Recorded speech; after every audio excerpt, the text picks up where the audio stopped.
अस्सलाम वालेकुम स्टूडेंट्स, आज हमारा टॉपिक है evolution from prokaryotic to eukaryotic cell. ये चैप्टर 24 एवोल्यूशन का पहला लॉन्ग क्वेश्चन है और इसमें हम डिस्कस करने वाले हैं कि किस तरह एक प्रोकैरियोटिक सेल एक यूकैरियोटिक सेल में कन्वर्ट होता है। जो हाइपोथेसिस से रिलेट करती हैं वो हम डिस्कस करेंगे। लेकिन एक लिविंग ऑर्गेनिज्म किस तरह से दूसरे लिविंग ऑर्गेनिज्म में कन्वर्ट होता है, ये एवोल्यूशन का प्रोसेस किस तरह से होता है, इसको समझने से पहले हम ये पढ़ेंगे, ये समझेंगे कि हमारी जो अर्थ है, हमारा जो प्लैनेट अर्थ है वो किस तरह से बना और उस पर पहला ऑर्गेनिज्म कब और कैसे बना। स्टूडेंट्स, यहाँ पर हमारे पास एक थ्योरी मौजूद है जिसे कहा जाता है big bang theory. Big bang theory के अकॉर्डिंग हमारे जितने भी हमारा जो यूनिवर्स है उसके अंदर जितने भी अभी हमें स्टार्स और प्लैनेट्स नज़र आते हैं वो पहले मौजूद नहीं थे, वो इस तरह से सेपरेटेड नहीं थे, बल्कि वो एक बॉल लाइक स्ट्रक्चर में एक साथ मौजूद थे। और उस बॉल लाइक स्ट्रक्चर का जो टेम्परेचर है वो बहुत ज़्यादा हाई था। लाइक आप कह सकते हो कि एक आग का गोला कह सकते हैं या आग की तरह का स्ट्रक्चर मौजूद था। अब उसके अंदर सबसे पहले बनी हाइड्रोजन गैस। उस हाइड्रोजन गैस के बनने से ब्लास्ट हुआ और वो जो एक बड़ा बॉल लाइक स्ट्रक्चर था वो छोटे छोटे ज़रात में टूट गया, बिखर गया और इस तरह से यूनिवर्स में फॉर्मेशन हो गई स्टार्स की और प्लैनेट की।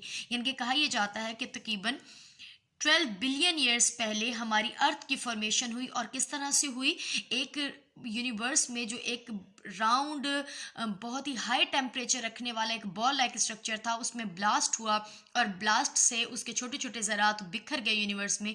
वही अब प्लैनेट या स्टार्स के तौर पर एक्ट करती हैं। अब यहाँ पर बता चुकी हूँ कि पहले ही उसका टेम्परेचर बहुत हाई था, तो जो छोटे छोटे ज़रात थे या छोटे छोटे जो अब आप कह सकते हो स्टार्स और प्लैनेट है, इन पर भी टेम्परेचर बहुत ज़्यादा हाई था। तो इस तरह से बिग बैंग थ्योरी के अकॉर्डिंग फॉर्मेशन हुई हमारी अर्थ की तकरीबन कितना पहले, 12 बिलियन ईयर्स अगो। अब हम डिस्कस करेंगे कि पहला ऑर्गेनिज्म कैसे बना। हमें ये तो आइडिया हो गया कि बिग बैंग थ्योरी के अकॉर्डिंग हमारी अर्थ की फॉर्मेशन कैसे हुई। अब हम डिस्कस करेंगे कि पहला ऑर्गेनिज्म कैसे बना। तो पहला ऑर्गेनिज्म के लिए हमारे पास दो तरह की थ्योरीज मौजूद हैं, ए बायोजेनेसिस और बायोजेनेसिस। यहाँ पर हम डिस्कस करने वाले हैं ए बायोजेनेसिस। ए मीन्स विदाउट, यानी कि जब अर्थ बनी तो अर्थ में कुछ एलिमेंट्स बने जो नॉन लिविंग मैटर या आप कह सकते हो नॉन लिविंग थिंग्स थी। वही नॉन लिविंग थिंग्स में जिसे आप इनऑर्गेनिक मटेरियल कहते हैं, इनऑर्गेनिक एलिमेंट कहते हैं। इनऑर्गेनिक एलिमेंट ही आपस में ज्वाइंट हुए, इनके कार्बन और हाइड्रोजन के मिलने से जुड़ने से बना है पहला ऑर्गेनिक मॉलिक्यूल। यही ऑर्गेनिक मॉलिक्यूल मिलते गए डिफरेंट पैटर्न से और फॉर्मेशन कर दी ऑर्गेनल्स की, और डिफरेंट ऑर्गेनल जब आपस में कंबाइन हुए तो पहला सेल बना, ठीक है, जिसे कहा जाता है प्रोकैरियोटिक सेल। और ये पहला सेल क्या कहलाता है, ये पहला सेल था आर्की या आर्कियोबैक्टीरिया या आर्चियोबैक्टीरिया। अब ये आर्कीबैक्टीरिया, बेटा हमारे पास बैक्टीरिया की दो बड़े ग्रुप्स हैं, एक है Archie bacteria, number 2 you bacteria. Archie bacteria जिसे एंशिएंट या प्रिमिटिव बैक्टीरिया भी कहा जाता है, यू बैक्टीरिया जो अब हमारे पास मौजूद हैं अर्थ पर जिसे हम ट्रू बैक्टीरिया कहते हैं। अब ये आर्कियोबैक्टीरिया ऑलमोस्ट अभी भी जो मौजूद हैं वो कहाँ तक सर्वाइव कर सकते हैं, 120 डिग्री सेंटीग्रेड तक सर्वाइव कर सकते हैं। अब स्टूडेंट्स, हमें ये तो समझ आ गया कि पहला ऑर्गेनिज्म, पहला लिविंग ऑर्गेनिज्म किससे बना है, मॉलिक्यूल से बना है, ए बायोजेनेसिस थ्योरी के अकॉर्डिंग बना है। लेकिन हमें ये मालूम नहीं है कि वो कहाँ पर बना। तो वो सबसे पहले बना क्योंकि आपको पता है कि टेम्परेचर बहुत ज़्यादा हाई था हमारे प्लेनेट अर्थ का। तो कहा यह जाता है कि पहला जो एंशिएंट या आर्की बैक्टीरिया है वो बना है गर्म पानी के हॉट स्प्रिंग में, यानी कि गर्म पानी के चश्मे में। और क्योंकि उसे जिंदा रहने के लिए जो एनर्जी चाहिए थी वो हीट एनर्जी वो कहाँ से लेता था, वो वाटर से लेता था। तो आप कह सकते हो कि पहला ऑर्गेनिज्म कहाँ पर बना है, कहाँ से बना है, पानी में बना है और गर्म पानी के चश्मों में बना है, जिससे उसे जो एनर्जी थी वो उसे जो सर्वाइवल के लिए उसे जो एनर्जी चाहिए थी वो भी उसी हॉट स्प्रिंग यानी कि हॉट वाटर से वो इनटेक करता था। इसी को कहा जाता है hydrothermal vents. Hydrothermal vents hypothesis क्या है, इसके अकॉर्डिंग पहला जो ऑर्गेनिज्म जिसे हम मानते हैं कि वो आर्कियोबैक्टीरिया था, जो कि अब भी 120 डिग्री सेल्सियस पर सर्वाइव कर सकता है, वो कहाँ पर बना, गर्म पानी के चश्मों में बना, हॉट स्प्रिंग में बना, जहाँ वो और बना किससे, वो बना नॉन लिविंग मटीरियल से, नॉन लिविंग एनवायरनमेंट में से। और वो जिंदा रहने के लिए जो एनर्जी चाहिए थी वो एनर्जी कहाँ से लेता था, गर्म पानी से, यानी कि हीट एनर्जी वो लेता था, एब्जॉर्ब करता था एनवायरनमेंट से और अपने सर्वाइवल के लिए उसे यूज करता था। तो इन्वायरमेंट प्रिमिटिव रहा। प्रिमिटिव इन्वायरमेंट बहुत ही आप कह सकते हो कि एक लिमिटेड सा था, उसके अंदर जो एटमॉस्फेयर था उसके अंदर ऑक्सीजन भी मौजूद नहीं थी, वो एक रिड्यूसिंग इन्वायरमेंट था। लेकिन ग्रेजुअली जो आर्ची बैक्टीरिया हैं या जो भी पहला लिविंग ऑर्गेनिज्म था स्टूडेंट्स, उसके लिए वो एनर्जी काफ़ी नहीं थी जो एनर्जी वो एटमॉस्फेयर या इन्वायरमेंट से ले रहा था। हमारी बॉडी के अंदर भी एनर्जी बनती है और हम एनर्जी इन्वायरमेंट से भी लेते हैं। सर्दियों में हम फूड के थ्रू भी, यानी कि जो हम फूड इनटेक कर रहे होते हैं वो जब टूटता है, जब उसमें आप कह सकते हो कैटाबॉलिज्म होती है, तो भी एनर्जी रिलीज होती है, वही हमारी बॉडी का टेम्परेचर मेंटेन करती है। और सर्दियों में हम धूप पे भी बैठते हैं तो इसका मतलब है हमारी बॉडी हीट को एब्जॉर्ब भी करती है। लेकिन क्या इस तरह से हो सकता है कि हम सर्दियों में खाएं नहीं और कोई फूड इनटेक ना करें और सिर्फ सनलाइट पर डिपेंड करें? तो इस तरह से पॉसिबल नहीं है। सेम अब आर्ची बैक्टीरिया के लिए भी सर्वाइवल के लिए जो एनर्जी थी वो सिर्फ इन्वायरमेंट से काफ़ी नहीं थी, इसलिए उसमें सबसे पहले किस चीज़ की फॉर्मेशन हुई? पहला जो प्रोसीजर हुआ वो था फोटोसिंथेसिस। फोटोसिंथेसिस क्या है? सनलाइट की मौजूदगी में फूड की फॉर्मेशन या ग्लूकोज की फॉर्मेशन कहलाती है फोटोसिंथेसिस।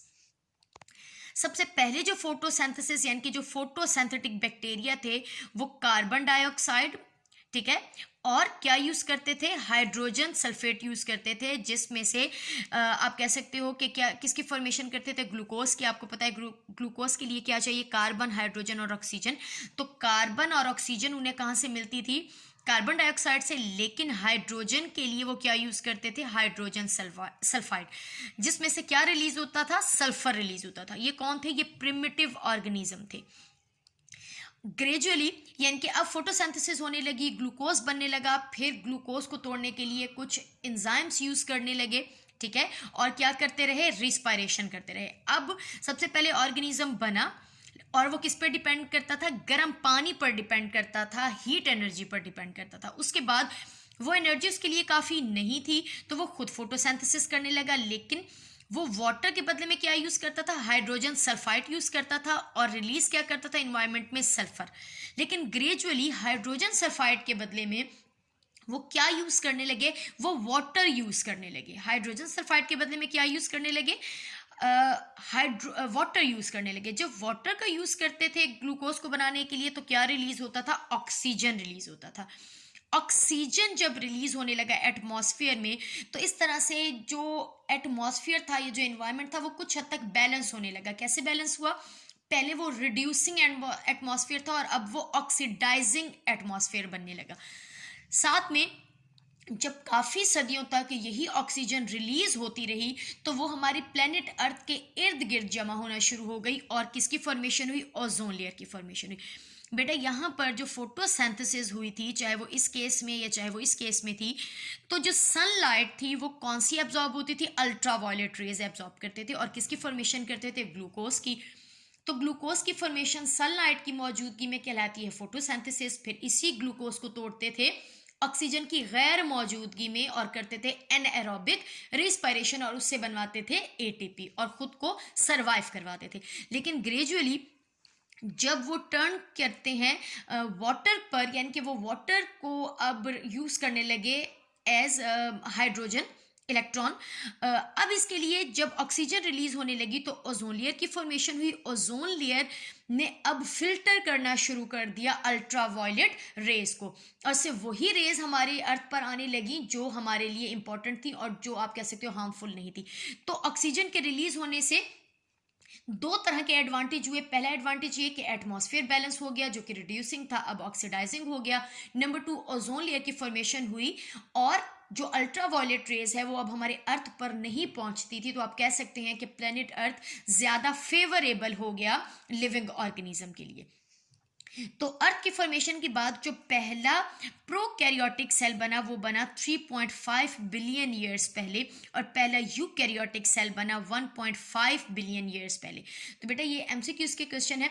अब जो हमारा अगला टॉपिक है वो है कि किस तरह से प्रोकैरियोटिक सेल कन्वर्ट हुआ यूकैरियोटिक सेल में। तो ये तो आपको पता है कि जो आर्चियोबैक्टीरिया है या जो बैक्टीरिया हैं जिसे आप फोटोसिंथेटिक बैक्टीरिया या साइनोबैक्टीरिया कहते हैं वो प्रोकैरियोटिक हैं। तो हम अगले टॉपिक में डिस्कस करेंगे कि किस तरह से प्रोकैरियोटिक सेल कन्वर्ट होता है यूकैरियोटिक सेल में।